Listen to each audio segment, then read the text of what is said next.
자, 그러면 다 함께 일어나셔서 오늘 주신 하나님의 말씀 디모데후서 3장 말씀입니다.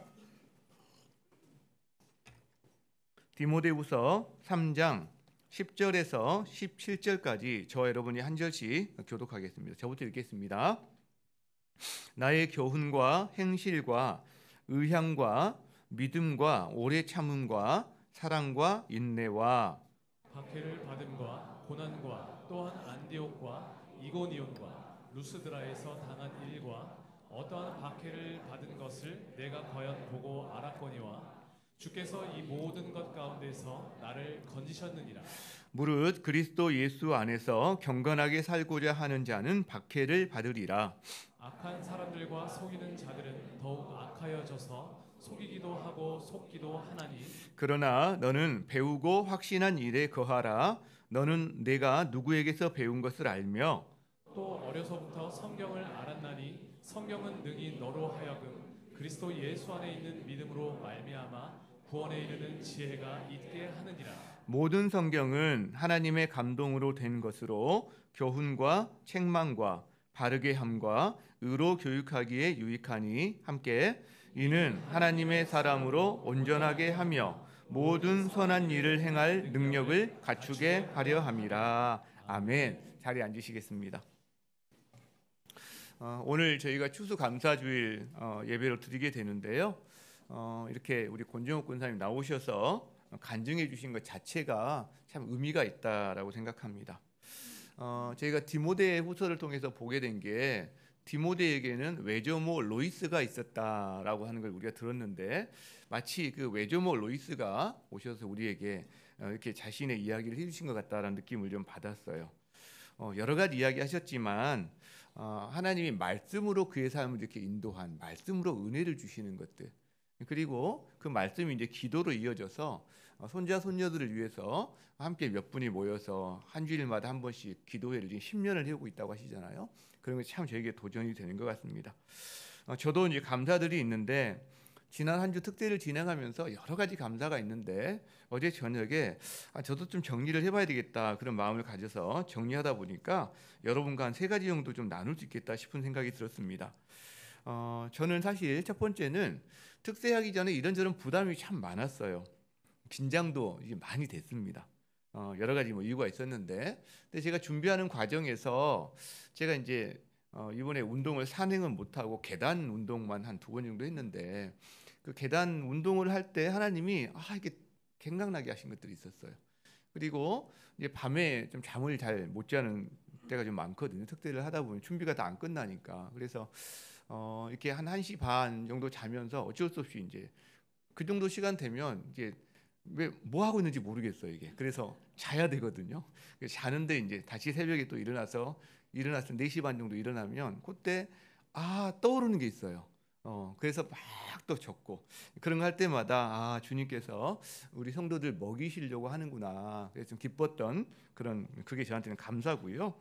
그리고 또 하나는 이제 행복 축제를 앞두고 우리 교회와 성도들의 마음을 준비시켜 주신다는 생각들이 많이 들었어요. 죽음을 앞에 둔 노 사도가 영적인 아들에게 보낸 편지가 그의 마음을 단단하게 했듯이 그래서 너는 복음을 전수해야 해. 그리고 복음을 부끄러워하지 마. 복음과 함께 고난을 받아. 이런 이야기를 하는 것이 마치 옆에서 생생하게 우리에게 말하는 것처럼 들리더라고요. 우리 성도들 마음속에서도 행복축제를 준비할 때 용기가 필요한 상황들이 있을 텐데 참 하나님께서 마음을 이렇게 만져주신 시간이었겠다. 그게 감사했고요. 또 하나는 홈페이지에 은혜 나눔 그 게시판에 은혜 나눔을 해주신 분들이 계세요. 근데 제가 이제 그걸 볼 때 저에게 참 힘이 되더라고요. 그런 부분들이. 그게 참 감사했어요. 내용을 주로 보다 보니까 이번에는 제가 이런저런 어려움이 있었고 이런저런 두려움도 있었는데 하나님이 우리에게 주신 것은 두려워하는 마음이 아니야. 그 말씀에서 힘을 얻었다는 이런 간증도 참 많이 들었거든요. 그래서 그걸 들으면서 저는 이런 거죠. 하나님이 그래도 부족하지만 이 특대를 사용하고 계시는구나. 이제 저한테는 이게 기쁨인 거죠. 이제 이게 힘인 거죠. 그러니까 이제 피곤한 줄 모르고 그러나 폭 쓰러져서 자면서도 물론 그렇게 특대를 준비할 수 있지 않았을까 싶어요. 제가 이걸 보면서 은혜는 나눌수록 커지는 것 같다라는 생각이 듭니다.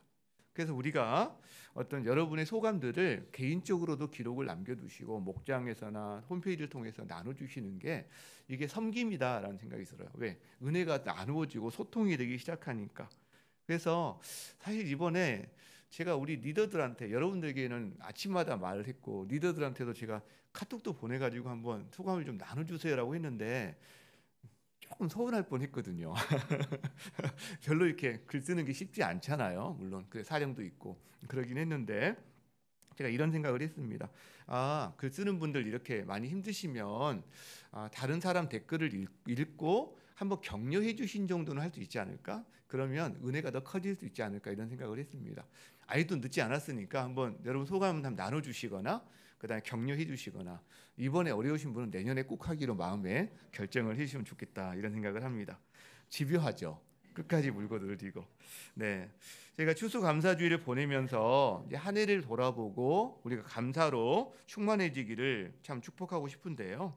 제가 한 가지 더 하나님이 우리에게 행하셨던 일들 하나하나를 기억하면서 감사하는 것도 좋지만 해야 되겠죠. 한 가지 더 했으면 좋겠다는 생각이 들어요. 우리가 감사의 태도로 충만했으면 좋겠다. 그 마음을 갖게 됩니다.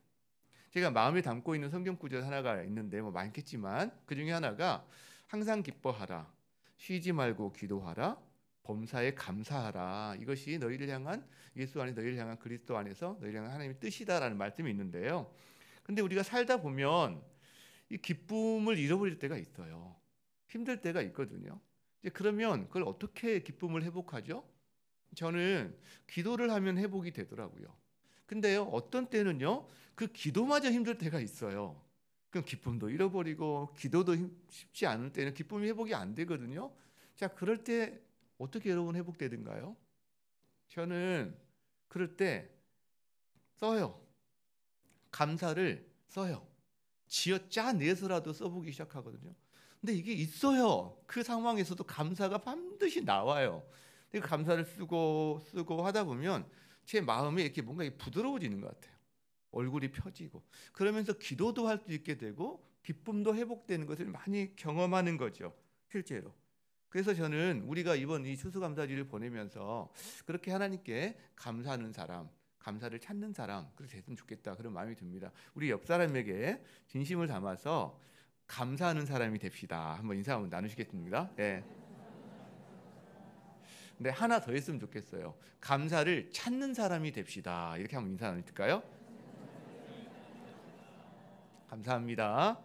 특세에 이어서 저희가 디모데후서 3장 후반부를 또 오늘 살펴보게 되는데 혹시 그동안 사정이 있어서 특서의 현장이나 영상으로 못 오신 분들이 있을까 봐 제가 앞부분을 간략히 정리하고 오늘 이 본문으로 넘어가려고 합니다.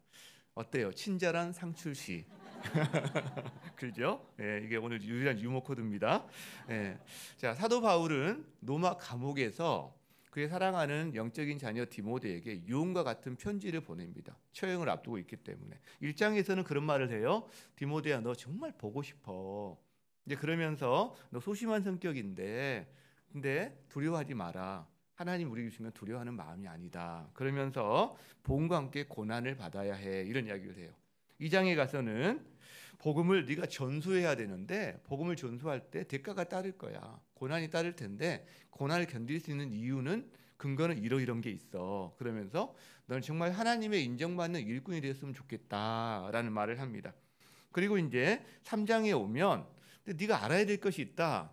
이 말대가 어떤 세상이 되는지, 어떤 특징들이 되는지, 어떻게 거짓 가르침이 횡행하는지를 알아야 될 필요가 있다라고 하면서 그 부분을 이야기하고 그리고 이제 오늘 3장 후반부에 대한 이야기로 넘어갑니다. 그러니까 그런 말세를 사는 시대에서 디모데에게 다시 초점을 옮겨서 디모데에게 해주는 말이 있는데 오늘 저는 그거를 그냥 하나하나 살펴보면 나중에 기억이 잘 안 남을 수 있기 때문에 이걸 이렇게 그룹핑을 해봤는데 세 가지로 그룹핑이 가능한데 디모데의 인생에 따라서 디모데의 과거와 디모데의 미래와 그 디모데의 현재에 주는 말이 다르다라는 거죠. 그래서 이거를 우리가 한번 세 가지 시제를 가지고 이 본문을 살펴보면 좋겠다라고 싶어요. 자, 먼저 디모데의 과거입니다. 자, 10절 말씀을 볼까요? 10절 말씀. 자, 나의 교훈과 행실과 의향과 믿음과 오래 참음과 사랑과 인내와 11절. 박해를 받음과 고난과 또한 안디옥과 이고니온과 루스라에서 행한 당한 일과 어떠한 박해를 받은 것을 그다음 네가 과연 보고 알았거니와. 여러분 이 개역 개정을 제가 우리 성도들이 새로 믿는 분들 이런 분들이 세 번역으로 좀 바꿨으면 좋겠다고 생각하는 지점이 이런 지점들이에요. 이게 본문을 딱 정확하게 이해하기가 약간 어려운 이렇게 문어체적으로 되어 있는 부분이 좀 많다 보니까 그런 게 좀 있어서 저기도 보면 지금 하고 싶은 말은 그거예요. 디모데 네가 보고 알게 된 것이 있어. 이제 그러면서 이런 것들을 네가 보고 알았어라는 말을 하고 있거든요. 자, 그러면 근데 이 본문에 또 생략이 됐는데 그러나가 빠졌어요. 앞에 말세에 대한 이야기, 거짓 가르치는 사람들에 대한 이야기를 하면서 그러나 디모데야 너는 이런 것을 보고 알았어. 이 보고 알았다는 말은 따랐다라는 말입니다. 너는 따랐어. 따른 게 뭐냐? 따른 게 뭐냐? 제일 앞에 10절 보여줄래요? 제일 앞에 따른 게 나의 교훈, 바울의 가르침인 거죠. 그리고 나의 행실, 바울이 살아왔던 삶의 방식인 거죠. 자, 디모데가 보고 따른 게 뭐냐면 바울이 가르쳐준 가르침과 그리고 바울의 삶의 방식을 따른 겁니다. 그렇죠? 그래서 디모데는 바울의 가르침을 계속 들었어요. 그리고 그걸 생각하고 내면화해서 이게 맞구나 싶으니까 그 가르침을 따랐습니다. 그리고 디모데는 바울과 함께 시간을 함께 지내는 동안 그 바울의 삶의 방식을 라이프 스타일을 봤어요. 어떻게 살아가는지. 그리고 그것을 유심히 관찰했겠죠. 그러다가 그 진정성을 발견하고 자기도 어느 순간부터 따라하기 시작합니다. 그래서 이 말을 쓰고 있는 거예요. 디모데야, 너는 보고 따라했다. 나의 가르침을 그리고 나의 행실, 나의 삶의 방식을 그 이야기를 하고 있다는 거예요.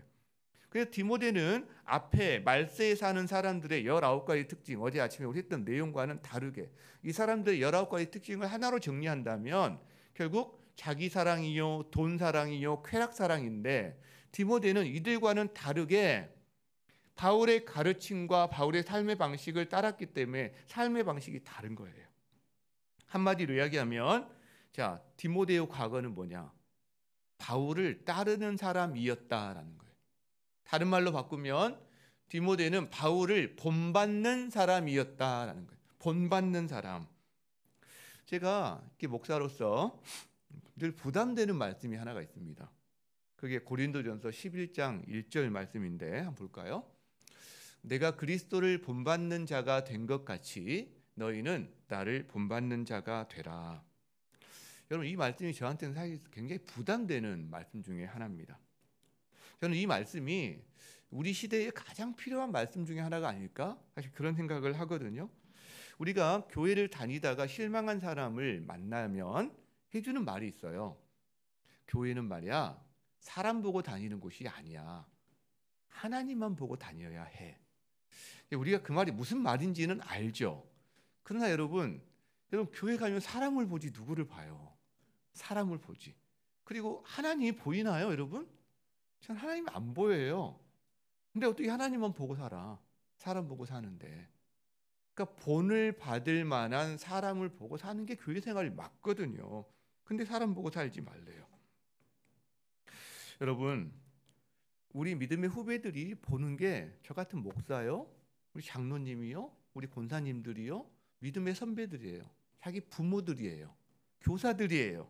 자기 목자예요. 실제로. 저는 그래서 우리 교회 성도들과 청소년들이 이렇게 디모데가 바울을 본받고 살았던 것처럼 자랐던 것처럼 본받을 수 있는 믿음의 선배들이 많았으면 좋겠다. 이런 게 저의 소망 중에 하나입니다. 여러분 그런 교회가 좋은 교회 아닐까요? 그런 교회가 주님이 기뻐하시는 교회 아닐까요? 우리가 늘 이야기하잖아요. 어떤 교회가 선교적인 교회인가? 여러분 선교사를 많이 돕는 교회가 선교적인 교회인가요? 아니요. 선교적인 삶을 살아내는 성도가 많은 것이 선교적인 교회인 거거든요. 어떤 교회가 좋은 교회일까요? 여러분 정말 믿음의 본이 되는 사람이 많은 교회가 그게 하나님 기뻐하시고 좋은 교회인 거죠. 저는 그래서 이 말씀이 우리 삶에 이루어지기를 기도했으면 좋겠어요. 우리 가운데 다 누군가에게 영향력을 미치는 사람들이라는 거죠. 부모로서, 선배로서, 그다음에 어떤 소그룹에, 그다음에 내가 도움이든 리더든 그런 사람들이기 때문에 저도 이 말씀 앞에 늘 부끄럽지만 그러나 그런 목사가 되기를 저도 기도하고 있고 또 기도할 겁니다.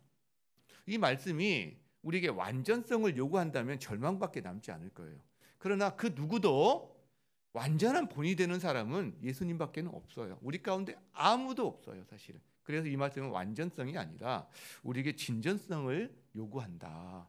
그러니까 성장하면 됩니다. 작년보다 올해 좀 더 성장하는 거죠. 어떤 영역에서 주님을 따르고 사랑하는 영역에서. 그러면 우리가 이 말씀 우리도 부족하지만 그러나 조심스럽게 내가 주님을 본받는 자 된 것 같이, 그리고 내가 예수님을 따르는 어떤 사람을 또 본받는 자 된 것 같이 너는 나를 본받아도 돼. 이 말을 할 수 있다면 정말 행복하겠다. 이런 생각을 한다는 거예요. 자, 오늘 우리가 읽었던 본문 보면 바울이 자기 삶에 나타난 여러 가지 특징들을 열거를 하는 걸 봐요. 자기의 가르침, 자기의 행실뿐만 아니라 믿음, 사랑, 인내, 오래 참음, 자기가 당한 고난들 쭉 나열을 하고 있는데 여러분 왜 나열을 하는 것일까? 자랑을 하는 것일까? 자랑할 사람이 없어서 자기 영적인 아들에게 자랑할까요? 그건 아니겠죠. 이유가 있겠죠. 그 이유가 뭘까? 그거는 굉장히 중요합니다. 지금 바울은 자기의 가르침이 자기의 삶을 통해서 이게 증명된다는 이야기를 하고 있는 거예요. 바울의 삶에서 나타난 고난과 믿음과 사랑과 인내와 이 모든 것들이 자기가 가르친 이 내용들을 확증해 주는 거다라는 거죠. 지금 그 말을 해주는 거예요. 그러니까 그의 삶이 리트머스 시험지입니다. 지금 바울의 이 말은 크게 두 개로 나눌 수 있거든요. 바울의 가르침 그리고 바울의 삶. 이 가르침을 확증하는 것은 그의 삶인 거예요. 실제로. 그러니까 그의 삶을 보면 이 가르침이 그가 진짜로 믿고 그렇게 하는 건지 아닌지가 드러난다는 거죠. 여러분 앞부분에 말세에 있었던 거짓 교사들은요. 거짓 교사들이 자기의 거짓 가르침을 위해서 자기 인생 전부를 평생에 걸쳐서 희생하고 헌신하면 갈아 넣을까요? 아니거든요. 아니거든요. 다른 사람을 통해서 이익을 얻으려고 하는 거지. 그게. 하지만 바울은 디모데가 오랜 기간 같이 있는 동안에 일관된 삶을 살았습니다. 사랑이든 믿음이든 오래 참음이든 흔들리지 않았어요. 디모데는 바울의 박해를 알았습니다. 바울의 그 인내와 고생과 사랑을 알았습니다. 특별히 이 디모데가 루스드라가 고향입니다. 그 사람이에요. 근데 바울이 루스드라에 갔을 때 그쪽에 있는 사람들 돌을 맞아서 죽은 듯이 버려진 적이 있어요. 한번 죽었다고 생각하고 버린 거죠. 여러분 이것을 디모데가 보았을 가능성이 있어요. 직접 보았든 혹은 직접 보지는 못했지만 근처에서 보았든 들었든. 왜 루스드라 사람이 그 사건을 모르겠어요? 그러니까 바울의 박해를 보고 안 거죠. 하나님이 어떻게 그를 구원해주셨는지도 안 거죠. 그래서 지금 그 이야기를 하고 있는 거예요. 자, 디모데의 과거를 한마디 정리한다면 뭐다? 그는 바울의 가르침을 따랐어요. 이게 지금 디모데의 과거입니다. 그러면 디모데의 미래는 어떻게 될까요? 현재는 그 다음에 보도록 하고 미래 12절을 보겠습니다. 12절 같이 한번 읽겠습니다. 시작. 무릇 그리스도 예수 안에서 경건하게 살고자 하는 자는 박해를 받으리라. 바울은 그리스도 안에서 경건하게 살고자 했어요. 거기서 오는 불평과 그다음 여러 가지 어려움이 있었습니다. 그리고 그걸 위해 고난을 받았어요. 자, 그리고 말을 하는 거죠. 근데 그 박해의 문제는 나에게서 끝나는 문제가 아닙니다. 누구든지 그리스도 안에서 경건하게 살고자 한다면 그도 동일하게 박해를 받을 겁니다.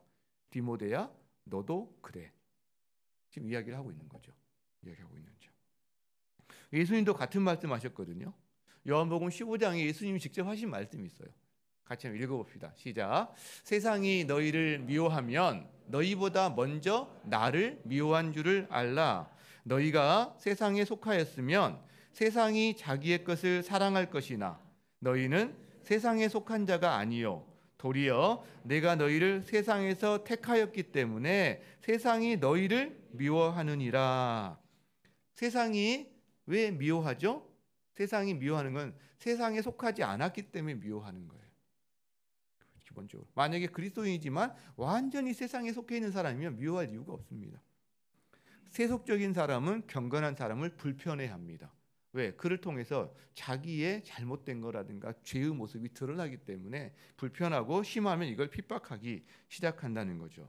여러분, 그럼 디모데의 미래는 뭘까요? 지금 디모데의 미래, 디모데가 만일 그의 스승인 바울처럼 예수 안에서 경건하게 살고자 한다면 디모데는 고난을 받을 겁니다. 다른 말로 하면 반드시 대가 치르는 일들이 생길 겁니다.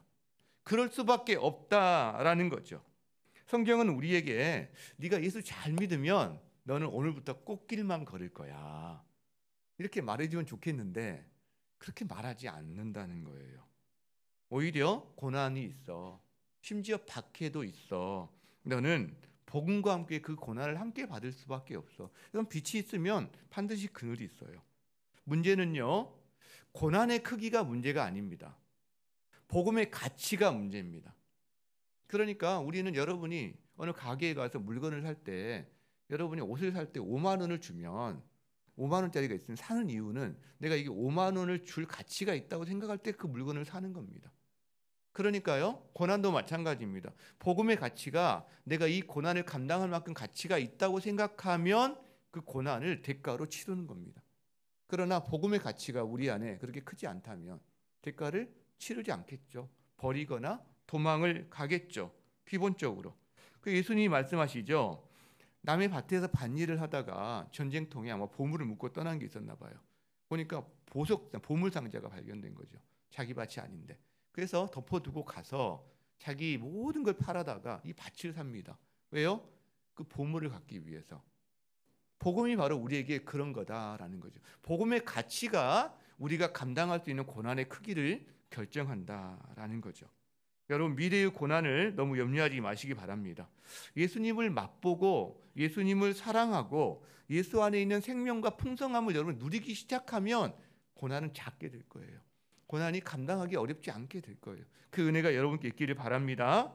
자, 그렇다면 디모데의 과거, 바울을 따르는 삶을 살았고, 결국 이거는 예수 안에 경건하게 살고자 하는 삶을 살았고, 디모데의 미래, 경건하게 살고자 하는 박해를 받을 건데, 그럼 현재는 어떻게 살아야 하는가, 이거죠. 자, 이것에 대해서 바울이 해주는 이야기가 있습니다. 14절 같이 한번 읽겠습니다. 시작. 그러나 너는 배우고 확신한 일에 거하라. 배우고 확신한 일에 거하라.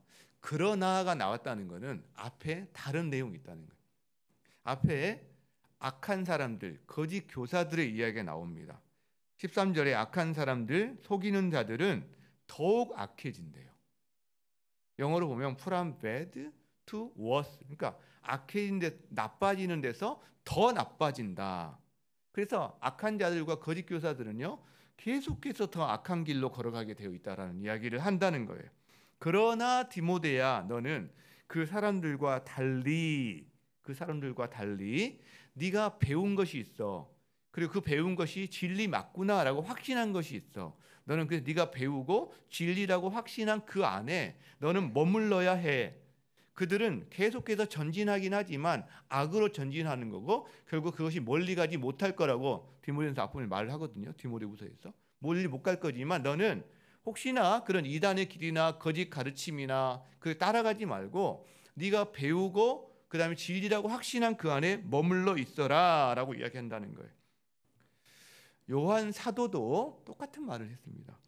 요한 2서 9절에 보면 지나쳐서 그리스도의 교훈에 거하지 아니하는 자는 그리스도의 교훈에 거하지 아니하 하나님을 모시지 못하는데 반대로 너희는 처음부터 들은 것 그 안에 너희 안에 그게 거하게 해라. 즉 그리스도의 복음, 교훈을 처음부터 들은 것을 너희 안에 거하게 하고 즉 너희는 그 안에 머물러라 이야기한다는 거죠.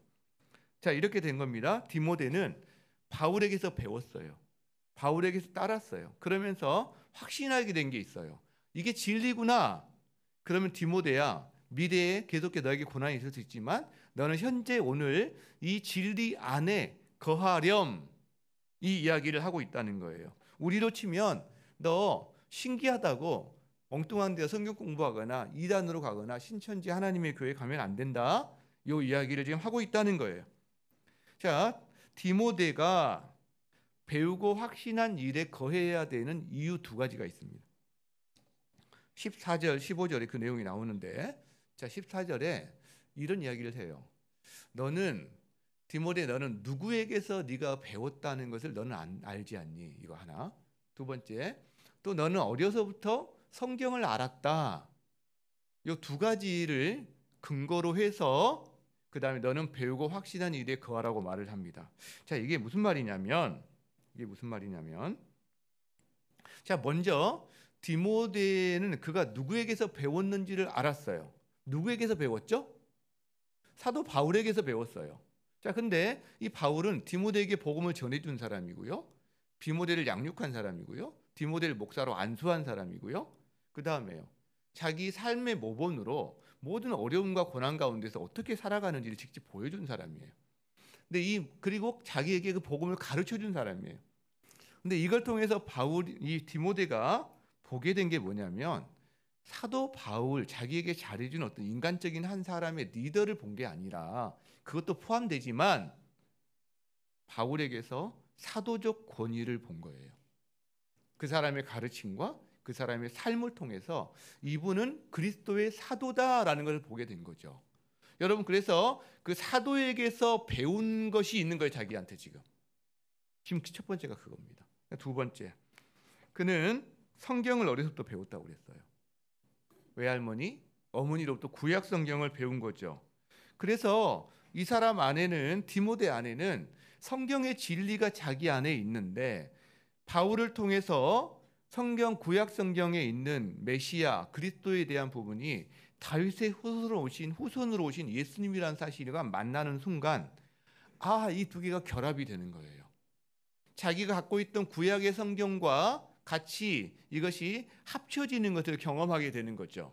그 성경을 알았다라는 말은 디모데의 이 배우고 확신에 거하는 진리의 기준이 구약 성경에 기반이 되어 있다는 거예요. 다른 말로 하면 구약 성경인 하나님이 선지자들을 통해서 허락한 성경을 통해서 그의 믿음의 기반이 닦여져 있었고, 그 다음에 그 위에 사도적인 권위를 가지고 말씀하신 예수 그리스도의 복음 두 개가 합쳐져서 이것이 디모데가 이해하는 복음의 근간이 된 겁니다. 쉽게 말하면 구약과 신약이 디모데를 가르쳤고, 디모데가 배웠고, 구약과 신약에서 말한 예수 그리스도의 복음이 그가 이게 진리구나라는 걸 확인하게 되었다라는 거예요. 이게 지금 이 짧은 구절에 그걸 이렇게 담아냅니다. 여러분, 이 두 가지 근거는 오늘날에도 적용이 그대로 가능합니다. 그러니까 우리가 배우고 그 다음에 이게 진리라고 확인하고 확신해야 되는 건 뭐냐면, 결국 성경의 근거를 둬야 된다는 거예요. 구약 성경과 신약 성경에. 우리가 어떤 사람을 통해서 배우더라도요, 그리고 그 사람이 아무리 나에게 잘해주거나, 아무리 그 다음에 성경적인 지식이 많거나, 아무리 출중하게 뭘 잘 가르친다 할지라도, 여러분, 그 사람에게서 배우는 게 아닙니다. 우리가 거기 쉽게 넘어가거든요. 그 사람이 성경의 진리를 말하느냐에 보고서, 성경의 진리를 말한다면 그 성경의 진리를 믿는 겁니다. 그리고 그분은 거기에 사용된 사람인 거고, 그것에 거기에 합당한 어떤 존경이든 사랑이든 관계성을 맺어 나간다는 거죠. 기본적으로. 여러분, 그래서 우리가 믿는 복음은 하나님의 선지자들과 그다음에 그리스도의 사도들을 통해서 보증된 것들, 우리에게 전해진 것을, 우리가 2000년 역사를 통해서 우리에게 전해진 이 사도적인 계승을 하는 교회의 전통을 따라서 이 믿음 생활을 하고 있다는 거죠. 기본적으로. 그래서 우리에게 이야기하는 겁니다. 너는 그 배운 것에 거해야 한다. 이 사도적인 전통과 교회의 2000년 전통에 어긋나는 새로운, 누군가 막 병을 좀 고쳤다고 그래서 자기가 하나님이라고 그러고, 또 뭔가 막 자기가 예수님이라 그러고 이런 것에 넘어가서는 안 된다. 이 이야기를 지금 하고 있다라는 거죠. 바울은 지금 네가 배우고 진리라고 확신한 그 안에 머물러 있으렴 이야기하면서 한 가지 이야기를 더합니다. 성경 이야기를 해요. 성경은 네가 어려서부터 배웠던 그 성경만이 너를 윤호하게 할 수 있고 모든 선한 일을 하는데 감당하게 할 수 있는 게 성경이다 하면서 성경의 기원과 목적에 대한 이야기를 합니다. 16절을 보겠습니다. 자, 같이 읽겠습니다. 시작. 모든 성경은 하나님의 감동으로 된 것으로. 여러분, 성경의 기원이 누군가요? 하나님이세요. 하나님. 여러분, 성경은 하나님의 감동으로 된 건데 이걸 달리 표현하면 하나님이 숨을 불어 넣으셨다라고 표현해요. 하나님의 마음에 있는 것을 하나님이 그의 영을 통해서 혹은 숨을 통해서 우리에게 전달합니다.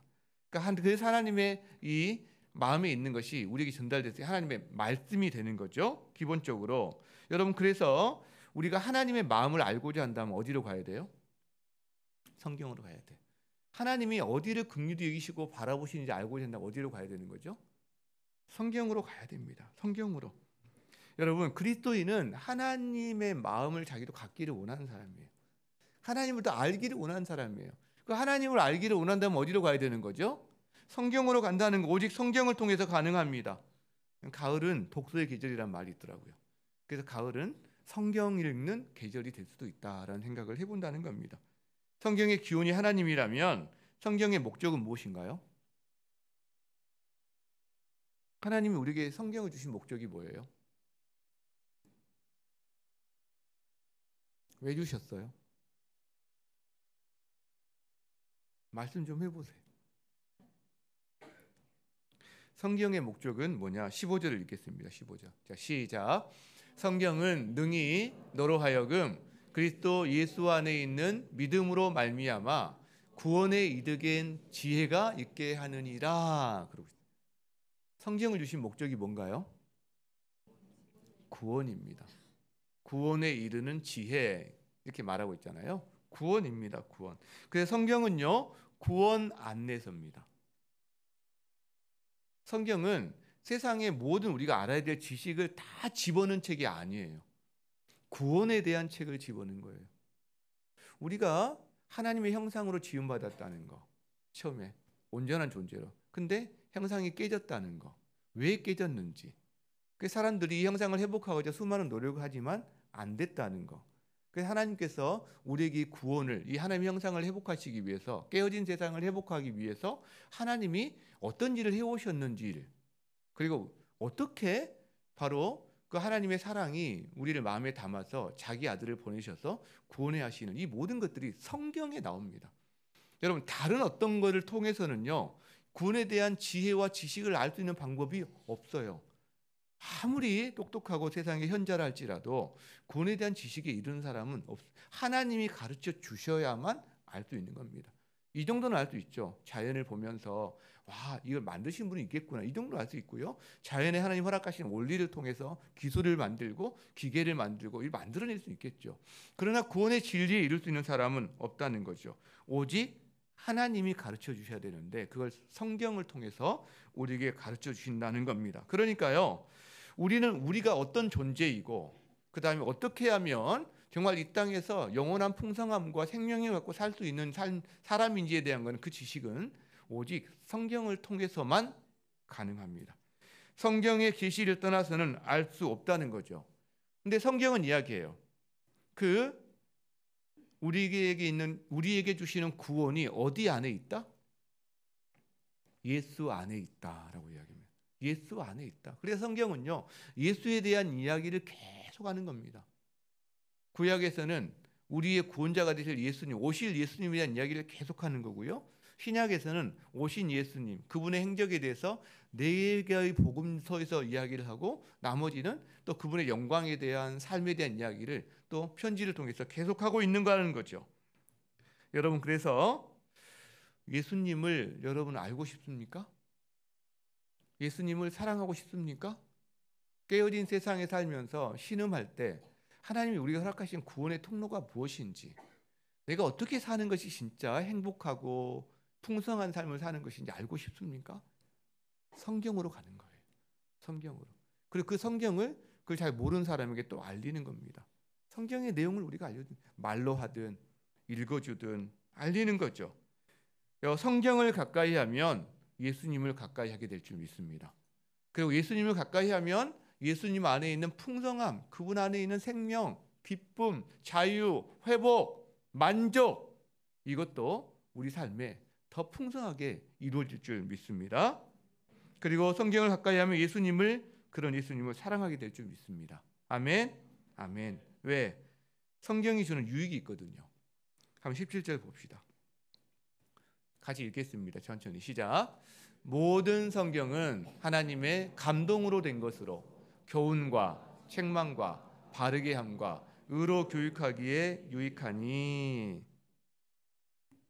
그리고 17절 같이 읽겠습니다. 시작. 이는 하나님의 사람으로 온전하게 하며 모든 선한 일을 행할 능력을 갖추게 하려 함이라. 여러분, 성경입니다. 자, 그렇다면 정리해 봅시다. 자, 디모데의 과거는 뭐였어요?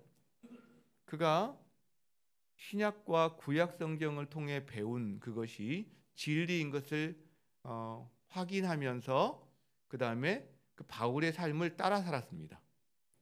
그 다음에 디모데의 미래는 뭔가요? 그렇게 경건한 삶을 살고자 할 때 디모데 인생 가운데 치료해야 될 고난과 대가가 너는 있을 거다라고 이야기했어요. 그리고 현재 그러면 디모데는 어떻게 살아야 되나요? 어떻게 살아야 되나요? 그가 배우고 진리라고 확신한 그 안에 머물면서 하루하루를 살라고 하고 있는 거예요. 그런데 거기에 성경 이야기를 하는 거예요. 성경과 함께 하루하루를 살아라 라는 이야기를 지금 디모데에게 하고 있다라는 거죠. 여러분의 삶에도 이 디모데에게 한 이 말씀이 그대로 적용이 되어서 성경과 함께 진리 안에서 오늘 하루도 살아가는 여러분 되시기를 주님 축복합니다. 말씀을 마무리하고자 합니다. 오늘 추수감사주일이에요. 추수감사주일. 저는 이런 생각을 해봤어요. 디모데가 이 편지를 받았을 때 디모데는 어떤 부분을 감사했을까? 이런 생각을 좀 해봤어요. 여러분, 디모데가 이 편지를 받은 상황도 디모데도 만만치 않은 상황입니다. 교회 내적으로도 교회 바깥에 어떤 핍박과 박해도 몰려오고 자기 자신은 굉장히 소심하고 기질적으로 약한 사람들이에요. 내성적인 사람에게. 자, 이런 사람인데 디모데가 이 편지를 받았을 때 어땠을까? 특히 오늘 이 부분을 보면서도 어땠을까? 저는 그런 생각을 해보았어요. 아, 자기에게 이 편지를 보내서 격려하고 있고 믿음의 길을, 진리라고 확신한 이 길을 끝까지 걸어가라고 한 이 영적인 스승이 자기에게 있다는 게 감사하지 않았겠어요? 영적인 스승이 자기에게 있다. 멘토가 자기에게 있다는 게 너무 감사했을 거예요. 그리고 자기가 진리의 기반을 분명히 둔 부분이 구약 성경이었거든요. 그 구약 성경을 자기에게 가르쳐준 외할머니 로이스, 어머니 유닉의 이름이 여기에 읽혀질 때 저도 이 성경을 보면 저희 외할머니 생각하거든요. 저희 어머니 생각하거든요. 근데 바울은 직접 자기 어머니와 자기 외할머니 이름까지 적혀 있는데 생각하지 않았겠어요? 그리고 감사하지 않았을까요? 아, 그렇지. 내 믿음의 뿌리가 우리 외할머니와 어머니로부터 전수되었지. 감사했을 거예요. 그리고요, 하나님이 나에게 이런 너무나 영적으로 귀한 스승과 나에게 좋은 이게 할머니와 어머니를 허락하셨구나. 내가 이분들을 못 만났으면 내가 이렇게 살 수 있을까? 이 말세의 세상에서, 고통받는 세상에서 아마 하나님께 그게 감사 제목이 되었지 않았을까, 저는 생각이 듭니다. 제가요, 그렇게 생각하다가 이번 특세 은혜 나눔을 보다가 이제 힘을 얻었다고 그랬는데 그 중에 하나가 특별히 이 추수 감사 주일에 감사와도 연관된 부분이 있다는 걸 하나 발견하고 참 기뻤어요. 그리고 여러 번 읽기 시작했어요. 제가 어제 그분에게 허락을 받아서 오늘 이 간증 은혜 나눔을 함께 좀 나누려고 합니다. 제가 읽어드릴게요. 죽준 우리 교회에서의 결혼 생활은 청년의 정력, 쾌락, 권력, 소유, 명예에서 온유한 자로, 깨끗하게 하는 자로, 진리의 말씀을 분별할 줄 아는 자로 키워지는 시간이었습니다. 청년 시절에 저는 나밖에 몰랐었고 급하고 참지 못하고 진리를 모르는 사람이었습니다. 그런데 늦은 나이에 3.1교회 행복 파티를 통해 청년부에 출석하게 되었고, 여러분 보세요. 행복 파티가 나와요. 행복 파티 꼭 해야 되겠죠? 누군가에게는 그게 생명이 됩니다. 생명이 됩니다. 그죠? 주를 사모하는 사람들과 함께 지내며 나도 이들처럼 되고 싶다는 마음이 들었습니다. 행복 파티를 통해서 보여줄 게 그겁니다, 여러분. 여러분 기쁨을 보여주세요. 그냥 어떤 특별한 행사를 하는 게 아니라 즐거움을 보여주세요. 그러나 주를 잘 알지 못한 채로 교회만 다니다가 결혼 후 죽전 우리 교회로 옮기게 되었습니다. 그리고 새 자녀를 낳고 기르는 동안 준운산 목장에서 7년간 공동체 생활과 제자훈련, 사역훈련, 풍삼초, 풍삼첫, 풍삼기를 거치게 하셨습니다. 그렇게 주님이 주신 말씀과 사랑을 이 부분에서 여러분 이분이 지금 어떻게 계기가 마련되냐면 공동체예요. 목장을 통해서 계기가 마련되는 걸 볼 수가 있어요. 목장에서 사랑받고 다른 사람의 본보기를 보는 거예요. 거기에 이분에게 바울이 있는 거예요, 여러분. 바울이 있는 거예요. 바울의 본보기를 본 것처럼 디모데가 이분은 목자와 다른 목원들의 본보기를 보는 거죠. 그리고 거기에서 변화되는 사람들의 도전을 받으면서 훈련에 참여하는 겁니다. 제자 훈련, 사역 훈련, 풍삼초, 풍삼기. 이 과정을 통해 이제 성장이 일어나는 건데, 그렇게 주님이 주신 말씀과 사랑을 받아 먹기만 하던 저는 아직도 성숙한 그리스도인 하나님의 일꾼과는 거리가 멀었습니다. 그러다가 올해 처음 목장을 맡게 되면서 드디어 목자가 된 거예요. 목자. 받기만 하던 자에서 주는 자로, 따라가기만 하던 자에서 앞서 걷는 자가 되어야 했습니다. 된 게 아니에요. 되어야 했습니다. 처음에는 부담스럽고 하기 싫은 일도 있었지만, 그렇죠. 힘들죠, 사실. 드디어 기도의 자리에 나가게 되었고, 보세요. 말씀을 깊이 묵상하게 되었으며 믿음의 선배들이 걸었던 길을 따라가게 되었습니다. 여러분, 이겁니다. 이게 갈릴리 호수인 거예요. 사회가 아니라. 받기만 하는 게 아니라 부족하지만 흘려보내는 겁니다. 그럴 때 함께 살아요. 자기도 살고요. 그 다음에 다른 사람도 삽니다. 보이는 것에 매몰되어 앞만 보고 달리던 저를 멈추어 세우시고 그동안 보지 못했던 것을 바라보게 하시는 주님, 이제 주변의 아픔에 같이 아파하게 하시고 주변의 기쁨이 내 기쁨 같게 하시고, 여러분 보니까 이 형제도 T형 형제 같은데, 이 T형 남자들이 다른 사람의 아픔에 동참하고 기쁨에 동참하는, 이거는 천지개벽할 노릇이거든요. 그런 사람이 돼가는 거죠. 이게 하나님의 복음의 능력이죠. 실제로 내 안에 들보를 돌아보게 하시고 믿음의 어린 아이에서 조금씩 성장하게 하심에 감사합니다. 저는 우리가 여러분 가정 예배 드릴 때 하나님께 감사한 것도 적겠지만, 그것도 귀한 거지만, 이렇게 정말 진하게 하나님께 올려드린 이 감사의 편지 하나가 하나님의 마음을 얼마나 기쁘시게 할까. 저도 이렇게 기쁜데 얼마나 기쁘시게 할까 하는 생각이 듭니다. 여러분, 감사가 감사를 낳아요. 감사가 감사를 낳습니다. 여러분의 삶에 이 감사가 감사를 낳는, 그래서 감사를 하시고 감사를 찾으시고 여러분에게 남겨진 감사를 계속해서 끌어내세요. 하나님께 감사하시면서 더 큰 감사로 여러분의 삶을 채워가는 그 은혜가 풍성한 삶 되기를 주의 이름으로 축복합니다. 제가 기도하고 마치겠습니다. 주님, 오늘 추수감사 주일 예배로 주 앞에 나왔습니다. 하나님 감사합니다. 디모데가 주님 자기 인생에서 영적인 스승 바울을 만나지 못했다면, 디모데가 자기의 인생에서 참으로 경건한 할머니와 어머니를 통해 성경을 배우지 못했다면 오늘의 디모데는 없을 것입니다. 주님, 그에게 이 만남의 축복을 허락해 주시고 귀한 영적인 스승, 귀한 믿음의 엄마와 할머니를 허락하셔서 그를 하나님의 자녀로 예수 그리스도의 제자로 세워주시며 그를 교회의 일꾼으로 세워주신 주님을 찬양합니다. 하나님, 이 감사가 우리 성도들에게도 동일하게 있는 줄 믿습니다. 하나님이 허락하신 공동체 안에서 아버지, 참으로 믿음의 본을 보이는 믿음의 선배들을 볼 수 있게 하시고 만나게 하신 것 감사합니다. 하나님, 공동체를 통해서 작은 섬김을 통해서 하나님 그 복음을 흘려보낼 때 나도 살고 하나님 그 영혼도 사는 것을 경험케 하신 주님을 찬양합니다. 하나님 아버지, 감사가 감사를 낳는 삶이 끊이지 아니하는 성도들, 그런 가정들 되게 하여 주옵소서. 감사가 감사를 낳는 것이 끊이지 아니하는 그런 교회가 되게 하여 주시옵소서. 그래야 우리가 주님이 이 구약과 신약 성경을 통해 우리에게 가르쳐 주신 이 복음, 그리스도의 생명의 복음, 이것이 진리임을 우리는 확신하오니 이 진리 안에 머물며 하나님 이 진리를 따라 살아가게 도와주시고 오늘 하루도 성경과 함께 이 진리 안에 거하는 인생들 되게 하여 주시옵소서. 감사합니다. 이 시간 함께 우리가 특주를 들으며 귀한 준비한 예물을 주께 드리고자 합니다. 주님께서 기뻐 받아 주옵소서. 감사와 찬양 드리며 예수님의 이름으로 기도드립니다. 아멘. 이제 특주 들으며 준비하신 예물 하나님께 올려드리도록 하겠습니다.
아멘. 감사합니다.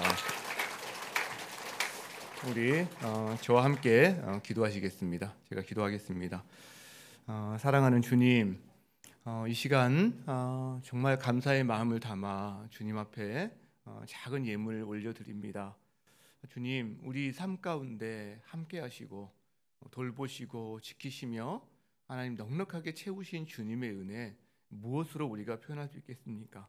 아버지, 그러나 이 작은 것 드리오니 기쁘게 받아 주시옵소서.